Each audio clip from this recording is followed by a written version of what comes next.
Clément Delmas, bienvenue sur le plateau de Cardio Online au JESFC 2025. Donc vous êtes cardiologue au CHU de Toulouse et vous présidez le groupe Urgences et Soins Intensifs de Cardiologie de la Société Française de Cardiologie. On va parler de votre année. Alors ma première question, peut-être on va attaquer par la recherche parce que le groupe est très impliqué dans les études cliniques. Ça va être quoi cette actualité 2025 en termes de recherche pour le groupe?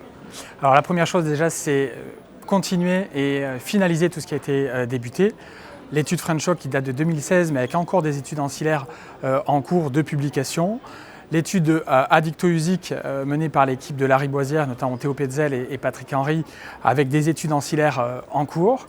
Et puis ça est les études en cours, des études randomisées issues des PHRC.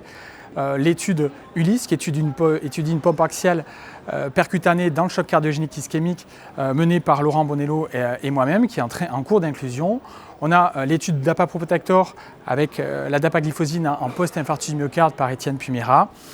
On a également une étude dans le cadre du diabète à la phase aiguë d'un infarctus du myocarde, FRESCA, avec François Rouby à Montpellier. Et puis les études à venir, des études observationnelles sur la myocardite, des études observationnelles dans le choc cardiogénique avec la version 2 de French Shock, des études sur l'effet du climat, de la température, de l'hygrométrie sur les événements cardiovasculaires aigus avec notamment Patrick Henry, Warm ICU, qui devrait débuter en 2026. Donc un beau programme qui ne fait pas mentir la tradition, un groupe impliqué dans la recherche.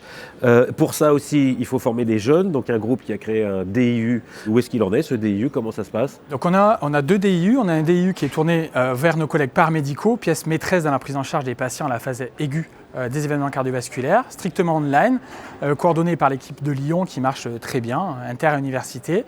On a une trentaine d'inscrits tous les ans.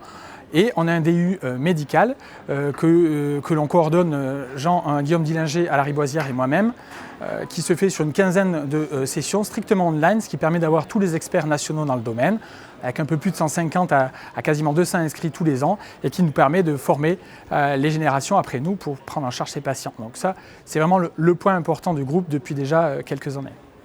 Et bien sûr, le point d'orgue de fin d'année 2025 avec le congrès où tout le monde se retrouve pour travailler sur vos thèmes de prédilection. Exactement, donc c'est notre congrès, donc c'est notre cours USIC avancé. Donc pour urgence soins intensifs de cardiologie, on se focalise sur les patients aigus et ou graves de cardiologie avec un congrès qui finit l'année tous les ans.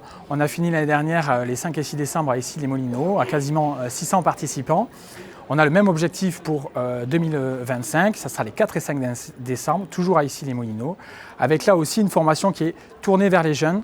On a 80% à peu près d'internes, jeunes chefs, docteurs juniors, et le but est de rester comme ça, transversal avec nos collègues urgentistes de la SFMU, réanimateurs médicaux de la SRLF, nos collègues également du GACI et souvent des invités, nos collègues néphrologues, ça s'appelle nos collègues vasculaires ou gériatres, et un parcours très interactif sur des échanges de cas cliniques avec des jeunes et le collège des jeunes cardiologues en formation qui permet, on l'espère, d'avoir un format plus court et échange que congrès descendant habituel. Donc on vous y attend nombreux en décembre et si vous voulez participer au programme, les idées sont les bienvenues puisqu'on est un groupe ouvert. Voilà un beau programme, donc il me reste qu'à vous souhaiter une excellente année et beaucoup de succès dans toutes ces actions. Eh bien, merci pour l'invitation.